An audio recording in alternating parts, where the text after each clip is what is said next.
여러분 안녕하세요. 영어 제국의 영재쌤 인사드립니다. 오늘은 4강 4번을 보도록 하겠습니다.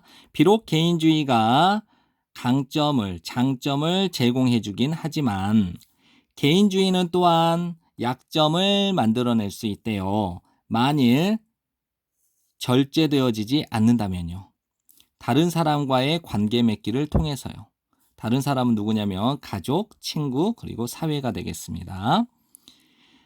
완전한 개인주의는 이어질지도 모르겠대요. 이거를 편리함의 철학이라고 외우지 마시고요. 편리주의라고 외우십시오. 편리주의로 이어질 수 있고요.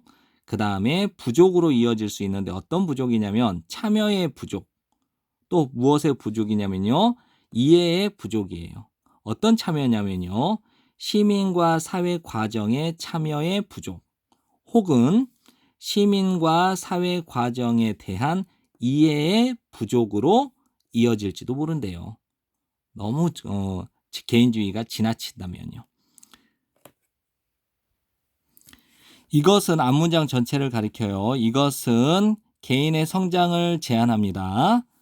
이것은 리더십 기술과 자질을 획득하는 것을 약화시킵니다.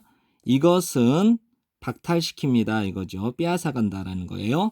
삶의 진정한 맥락 중에 하나를 빼앗아간대요.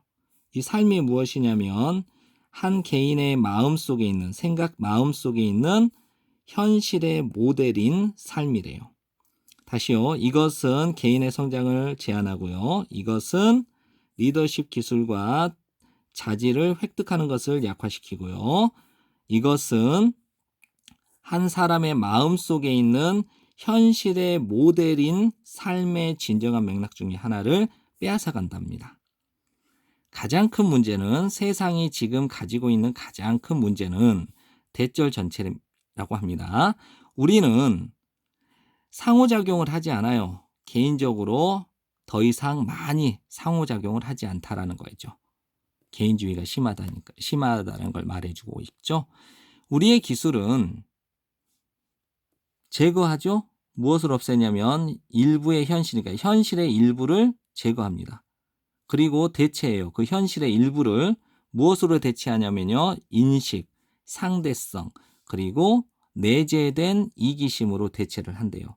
근데 이 내재된 이기심이라 함은 흔히 종종 우리를 편리함으로 밀어붙이는 내재된 이기심이래요. 우리의 기술은 빼앗아갑니다. 제거합니다. 현실의 일부를.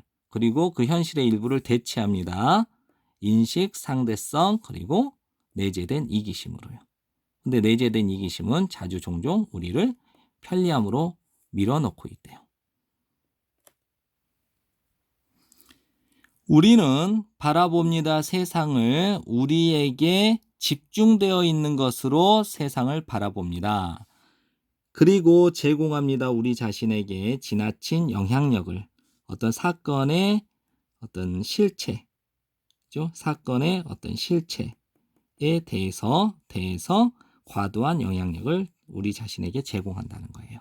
이 말은 무슨 말이냐면 실제로 우리는 이 세상에 있는 현실에 큰 영향력을 미치고 있지 않는데 마치 우리가 큰 영향력을 미치고 있다고 인식하는 것, 즉 착각하고 있다는 거죠.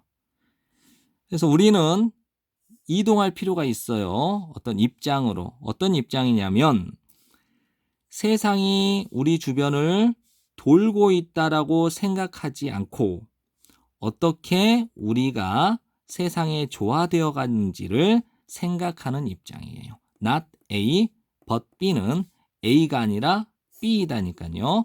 우리는 옮겨갈 필요가 있습니다. 입장으로. 어떤 입장이냐면 세상이 우리 주변을 돌고 있다라고 생각하지 않고 어떻게 우리가 세상에 조화되어지는지를 생각하는 입장으로 이동할 필요가 있대요. 이것이 맥락이라고 하는 것의 개념이래요. 요약 정리 들어가겠습니다. 1번부터 3번까지의 내용은 개인주의는 절제되지 않으면 편리주의나 사회 참여에 대한 부족과 같은 단점을 만들어낼 수 있다고 합니다.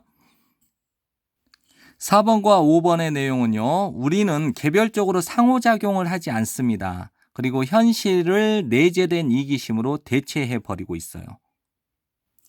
6번에서 8번의 내용은요. 우리는 우리에게 집중되어 있는 것으로 세상을 바라봅니다. 그리고 과도한 영향력을 부여하고 있지만요. 우리가 세상에 조화되는 방법으로 생각을 옮겨갈 필요가 있다라고 말하고 있습니다.